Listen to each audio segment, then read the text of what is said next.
good. Hello, Maurice. Do you know what? I miss my old nan.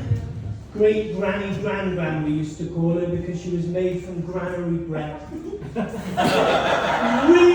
really racist and gluten intolerant. So she basically hated everybody, including herself. And she died from a yeast infection. I met a snail the other day. It was on the road, so I picked it up because I didn't want it to get squished, and I popped it on the grass near a lovely little family of snails, and I thought, good deed done. And then my brain just went, what if it wasn't a good deed? What if the snail you just moved was some obnoxious chav snail who'd been hurling abuse at that lovely little family? You know the sort of abuse a chav snail says? It's like, yeah, your muscular foot is well underdeveloped, isn't it? And your shell does not secrete correctly, therefore does not prescribe to the Fibonacci sequence, you bellend. Sorry, Maurice, for the language. Luckily, the dad snail recognises the danger I've just put them in and springs into action instantly. He's like, Barbara, take the kids home, lock the doors, phone the police. I will deal with this ruffian. And the child's like, easy. So, they have a fight. And as I'm sure you're aware, snail fights can take ages. And after about 4 hours, they're lying on the grass together, exhausted. Their muscular bodies are pressed tightly together.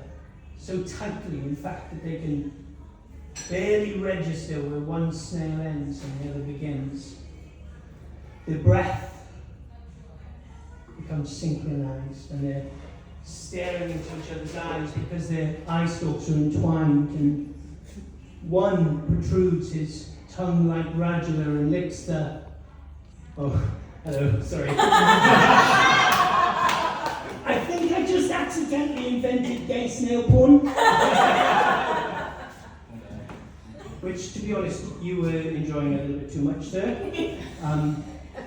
Your trousers are proudly tempting.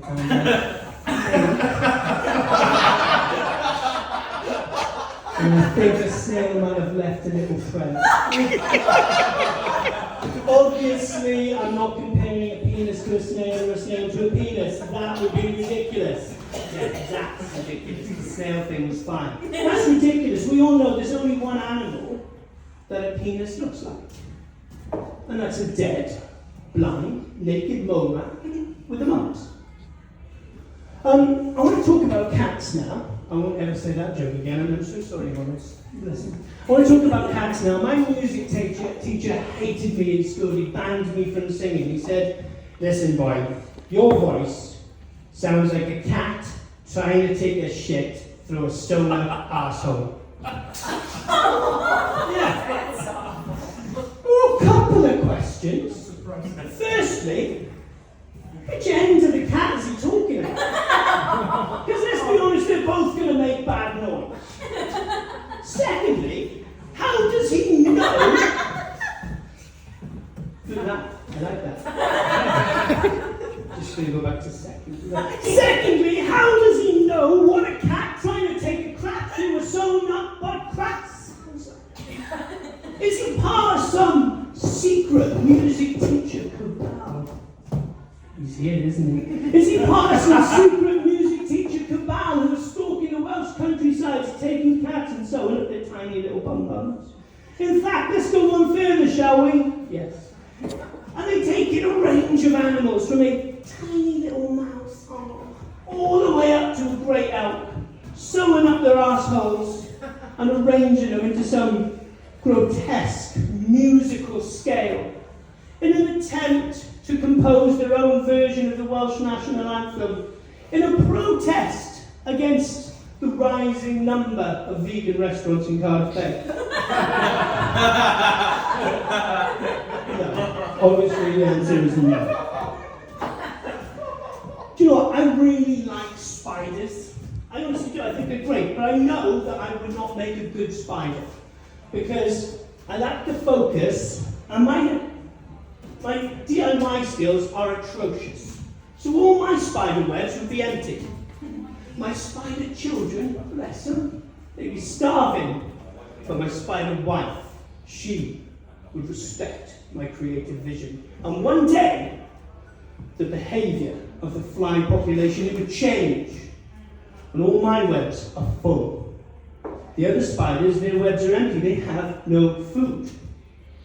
So what do? Well, I would feed the hungry like some kind of spider Jesus. Like that. Now, you're going to struggle to get spider Jesus onto a crucifix.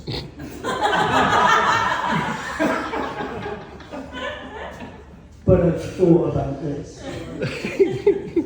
The perfect thing for Spider Jesus would be a ninja star. What a wonderfully practical piece of religious iconography. Right? You're grocery shopping, you're in Sainsbury's, Aldi, in the park hunting for rats. And someone's about to reach for the last packet of avocados. It's great. You just whip off your Spider Jesus Ninja Star. You're like, no! I claim those avocados in the name of Spider Jesus. Genius. I'm learning Welsh on Duolingo. And to be honest, I got a couple of problems with the Duolingo Corporation. Right? My first problem is I just don't think they rate the Welsh people very highly. This is an actual sentence from Duolingo, right? My Blodwyn, Mindy Frank, my Heen Prynu Panas. Blodwyn's going to France and she's buying parsnips. It doesn't exactly paint the Welsh as the proud and sexy race we are, does it? Why are you laughing at that? My other problem, though, to be honest, is Blodwyn. Welsh girl on tour in France, and she's not sampling the cafe culture, she's not visiting the art galleries. Is she bollocks? She's buying bloody parsnips.